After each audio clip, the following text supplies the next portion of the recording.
Assalamualaikum warahmatullahi wabarakatuh. Para pecinta ilmu yang dimuliakan Allah, pernahkah kita melihat ada orang sholat 2 rakaat atau 4 rakaat setelah sholat asar? Mungkin sebagian dari kita ada yang belum pernah melihatnya, namun sebagian yang lain pasti ada yang pernah melihat.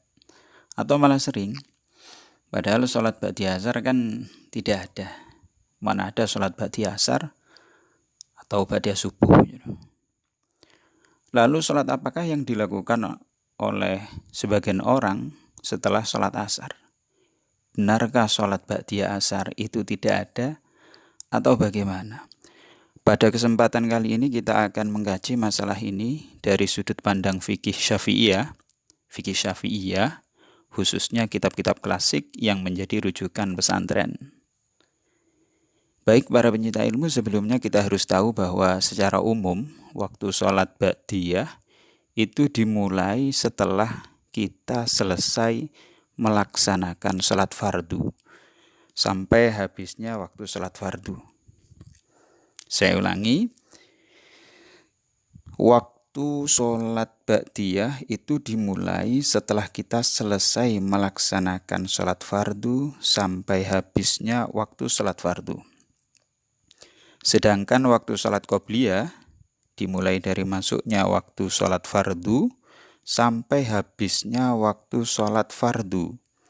Ingat, sampai habisnya waktu sholat fardu, bukan sampai kita melaksanakan sholat fardu.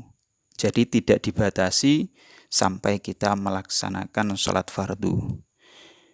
Misalnya jika waktu sholat duhur dimulai pukul 11.30 siang niku sampai 3 sore, maka sholat qobliyah duhur bisa dilakukan mulai pukul 11.30 sampai pukul 3 sore.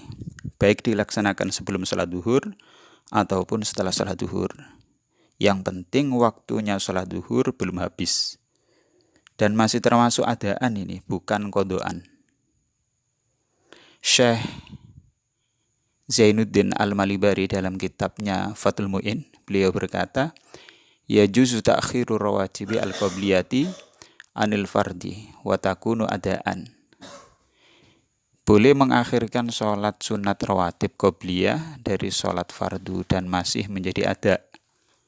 Sedangkan dalam masalah sholat ba'diyah, beliau berkata, la taqaddimul ba'diyati alaihi li'adami dukhuli waqtiha. Tidak diperbolehkan mendahulukan sholat ba'diyah dari sholat fardu sebab waktunya belum masuk.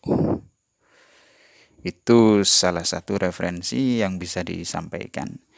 Jadi kesimpulannya sholat qobliyah bisa dilakukan sebelum dan sesudah sholat fardu, sedangkan sholat ba'diyah hanya bisa dilakukan setelah sholat fardu. Lalu bagaimana dengan qobliyah asar? Ya sama saja, selain bisa dilakukan sebelum sholat asar, juga bisa dilakukan setelah sholat asar. Lalu bagaimana dengan keterangan yang mengatakan bahwa setelah sholat asar kita dilarang untuk sholat? Jawabannya adalah sholat qobliyah ini tidak termasuk yang dilarang. Sebab selama matahari belum terbenam, maka sholat qobliyah asar masih dalam waktunya, belum keluar. Jadi sholat yang dilakukan oleh sebagian orang setelah sholat asar itu bukanlah ba'di asar, melainkan qobliyah asar yang dilakukan setelah sholat asar. Kalau ba'di asar mana ada. Sekian, semoga bermanfaat dan berkah. Wassalamualaikum warahmatullahi wabarakatuh.